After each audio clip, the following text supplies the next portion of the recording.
Hello பீஃபர்ஸ் நாங்களோட Lakshmi நீங்கள் பார்த்துருக்கிறது 0 Lakshmi. Happy birthday தலை. உண்மையுமே சொல்லணும்னா Vijay TV close to heart எல்லாத்துக்குமே இல்லையா. ஸோ 30 வருடம் 24 நவம்பர் 2024 இன்னைக்கு. ஆனால் இவங்க ஸ்டார்ட் பண்ணது 24 நவம்பர் 1994. கரெக்டாக 29 வருடம் முடிஞ்சு 30வது வருடம் அப்படிங்கிறது. விஜய் டிவி உண்மையுமே சொல்லணும்னா விஜய் அப்படிங்கிற பேர்லாம் எனக்கு நடிகர் விஜயோடதோ அப்படிங்கிற மாதிரிலாம் ஒன்றுமே தெரியாமல் விஜய் டிவி நான் ஆரம்ப காலங்களில் பார்த்துட்டு இருந்தேன்.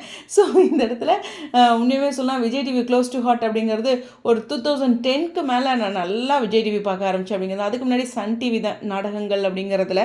பட் ஷோஸ் மூலமாக தான் நான் விஜய் டிவி அதிகம் பார்க்க ஆரம்பித்தேன். அதுக்கப்புறம் சீரியல் அப்படின்ட்டு 2016 கேஎம்கேவி அப்படிங்கிற மாதிரி பயங்கரமாக விஜய் டிவி ஃபுல்லாக வேறு சேனலே நான் பார்க்க மாட்டேங்கிற லெவலுக்கு விஜய் டிவி ஃபுல் ஃபோக்கஸ் பண்ணேன் அப்படிங்கிற ஒரு விஷயம் தான். அதுக்கப்புறம் இப்போ சொல்லவே வேண்டியதில்லை. பட் இருந்தாலும் செம்பருத்தி அப்படின்ட்டு அதை சீரியல்ஸும் பார்த்துட்டு தான் இருந்தீங்க. ஹானஸ்ட்டாக ஒத்துக்கிற ரோஜா அது மாதிரி.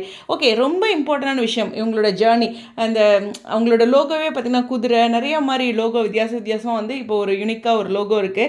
அவங்களோட ஸ்டைல் எனக்கு எப்போவுமே பிடிக்கும் அப்படிங்கிறது தான். ஷோஸ் பற்றி சொல்லியே ஆகணும். ஸ்டார்ட் மியூசிக்காக இருக்கட்டும், குக் வித் கோமாளியாக இருக்கட்டும், சூப்பர் சிங்கராக இருக்கட்டும், ஒவ்வொரு விஷயங்களுமே ரொம்ப வித்தியாசமாக பண்ணியிருப்பாங்க. ஷோஸ் வந்து ரொம்ப டாப்புங்க விஜயை பொறுத்தவரையிலும்.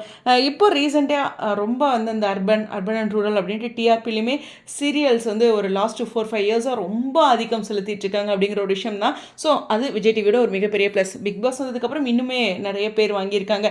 இன்னுமே அவங்க இன்னும் சொல்லணும்னா அர்பனில் ரொம்ப ஸ்ட்ராங்காக இருக்கிறனால ஃப்யூச்சரில் பெரிய ஜாம்பவானா விஜய் டிவி இருப்பாங்க அப்படிங்கிற ஒரு விஷயம் தான். ஸோ வாழ்த்துக்கள் விஜய் டிவிக்கு. எங்களை தொடர்ந்து இவ்வளோ என்டர்டெயின் பண்ணிகிட்ருக்கீங்க.